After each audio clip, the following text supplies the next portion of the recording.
une assez belle journée. Je vous parlerai pour ma part de l'indication des méthodes ablatives sur des voies accessoires. On va voir en introduction qu'une préexcitation est définie comme étant une activation prématurée du myocarde ventriculaire à partir d'un signal électrique auriculaire. Elle traduit la présence d'une voie accessoire qui est située soit sur l'anneau mitral, soit sur l'anneau tricuspide, et qui va chanter, court-circuiter l'électricité normale qui passe habituellement par la voie nodale.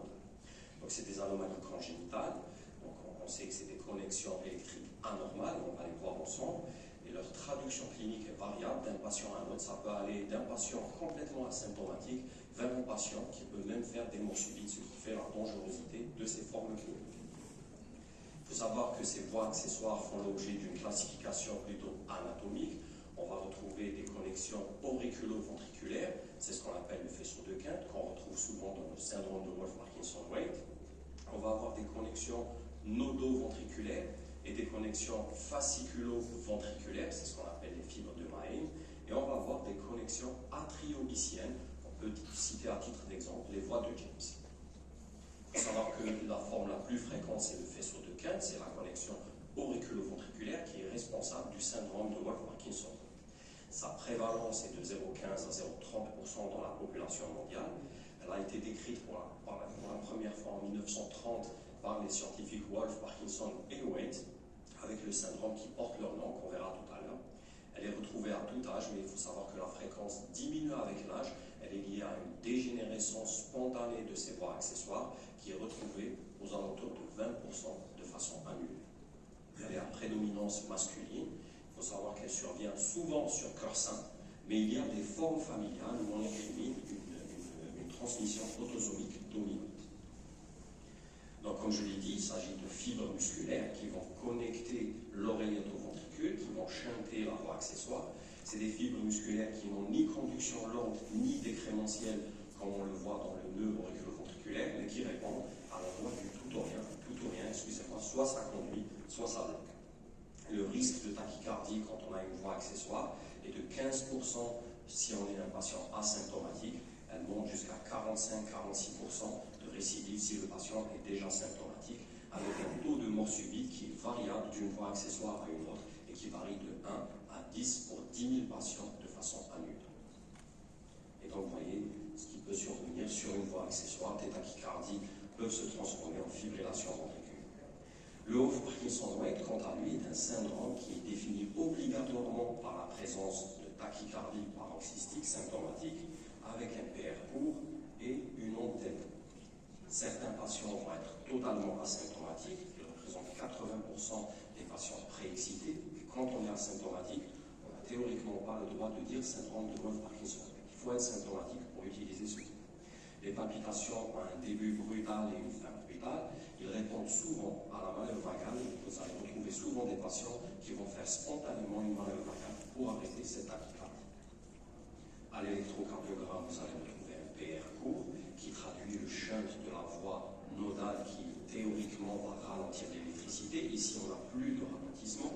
Ensuite, vous allez avoir un empattement du pied du QRS qui traduit les premières cellules musculaires ventriculaires stimulées par la voie accessoire avec une propagation de proche en proche, donc une conduction ralentie. Puis le QRS s'affine, donc ça traduit la reprise de la dépolarisation ventriculaire par la voie nodale normale. L'importance de cette préexcitation à l'électrocardiogramme dépendra de deux notions importantes. D'abord, la qualité de la conduction dans le nœud auriculo-ventriculaire, comme vous pouvez le voir sur le schéma. Plus le nœud auriculo-ventriculaire conduit mal, plus la voie accessoire va conduire et vous aurez un QRS qui est hyper large. Et elle dépendra aussi de la position de cette voie accessoire, sa distance par rapport au voie nodale. Plus la voie accessoire est loin de la voie nodale, moins vous allez voir la préexcitation sur l'électrocardiogramme. En tachycardie, le plus souvent c'est des tachycardies orthodromiques, donc une extrasystole auriculaire va emprunter le schéma de la voie lente du nœud auriculo-ventriculaire, elle va remonter par la voie accessoire et sera responsable d'entité rétrograde, comme vous pouvez le voir sur l'électro, le petit crochetage qui va survenir à la fin du QRS. Le plus souvent, quand on utilise une voie accessoire pour remonter, l'onde P' sera un petit peu éloignée du QRS. On parle d'un délai entre l'onde R et P', donc l'onde P' supérieur à 90 millisecondes dans les voies accessoires, ce qui diffère de la remontée à l'intérieur du non-recul ventriculaire, où cet espace RP' est inférieur à 70 millisecondes. On sait aussi que l'électrocardiogramme permet de localiser la voie accessoire sur l'anneau mitral et l'anneau tricuspide. Ça passe d'abord par l'aspect V1, donc l'aspect. Si la préexcitation est positive, c'est plutôt sur l'anneau mitral. Si la préexcitation est négative, on est plutôt sur l'anneau tricuspide. Ensuite, tout un algorithme, vous avez le schéma à côté. Tout un algorithme, vous avez le schéma à côté qui vous permet de localiser votre voie accessoire et on verra l'importance de cette localisation dans l'indication de l'ablation. Ce qui est recommandé actuellement pour tous les patients porteurs d'un faisceau de quinte lorsqu'ils sont symptomatiques et lorsqu'ils font une crise de tachycardie mal tolérée hémodynamiquement, c'est la cardioversion électrique. Si cette crise de tachycardie est bien tolérée hémodynamiquement, il faudra la faire arrêter soit par une manœuvre vagale, soit par l'injection de l'adénosine. En second lieu, les inhibiteurs classiques, les bêta-bloquants, la flécaïnide et la myodarone peuvent être utilisés si la manœuvre vagale ou l'adénosine n'arrive pas à arrêter la crise. Pour un patient symptomatique, en chronique, après avoir fait arrêter la crise, il est proposé en première intention de réaliser une ablation par radiofréquence de cette voie accessoire. Si l'ablation n'est pas disponible ou si elle est refusée par le patient, on peut mettre le patient sous bêta-bloquant, sous flécaïnide, et ça permet de réduire les fameuses crises de tachycardie. Qu'en est-il maintenant du patient asymptomatique? De nombreux travaux se sont intéressés aux patients porteurs de cette préexcitation mais qui n'ont jamais fait d'arythmie. Donc dans cette méta-analyse, le risque de mort subite dépasse les 1 pour 1000 patients par année. Ce qui veut dire que c'est des voies relativement dangereuses, ce n'est pas banal d'avoir une préexcitation et le risque de tachycardie est de 16 événements pour 1000 patients porteurs d'une préexcitation de façon annuelle. De nombreux travaux se sont intéressés à identifier ces fameux quintes asymptomatiques en quintes dangereux et quintes non dangereux. Je vous évite le schéma des différentes études. Ce qui ressort de ces travaux, c'est la recherche de la période réfractaire du faisceau de quinte que vous pouvez chercher, on verra tout à l'heure, soit par une épreuve d'effort, soit par une stimulation œsophagienne et idéalement par une exploration électrophysiologique. Lorsque la période réfractaire de ces voies accessoires est inférieure à 250 millisecondes, on parlera de voies accessoires dangereuses avec une sensibilité de 95% et une valeur prédictive négative quasiment de 100% pour un risque de mort subite de 1% à 10 ans. Ce qui est donc recommandé actuellement pour les patients asymptomatiques, c'est de réaliser une exploration électrophysiologique. Le but de cette exploration électrophysiologique, c'est d'aller rechercher la période réfractaire de la voie accessoire en réalisant une stimulation de plus en plus rapide jusqu'à ce que la préexcitation disparaisse. Le cas échéant, si cette période réfractaire est inférieure à 250 millisecondes, il faut ablater le patient. Alternativement à l'exploration électrophysiologique, donc on passe du côté droit de la slide, alternativement, vous avez la possibilité de réaliser des tests non invasifs et on va voir l'épreuve d'effort et la stimulation transœsophagienne pour identifier la période réfractaire de votre voie accessoire. Si vous êtes face à une voie accessoire qui vous semble dangereuse à l'exploration non invasive, c'est-à-dire période réfractaire inférieure à 250 millisecondes, votre patient doit passer en salle électrophysiologique pour une exploration électrophysiologique.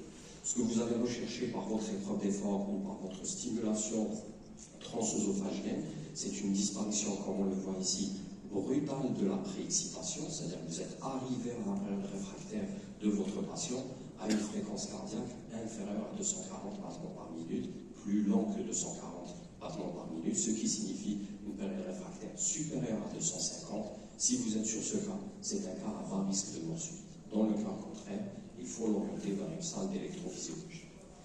J'arrive donc au cœur de ma présentation. Quand proposer une ablation à vos patients porteurs de préexcitation, il faut savoir qu'il y a des indications absolues. C'est essentiellement la FA rapide, conduite par une voie accessoire, avec ce fameux phénomène de Super-Wolf, et un espace RR inférieur à 250 millisecondes sur les QRS préexcités. Quand vous avez ça, c'est très clairement une voie accessoire maligne qu'il faut aller ablater.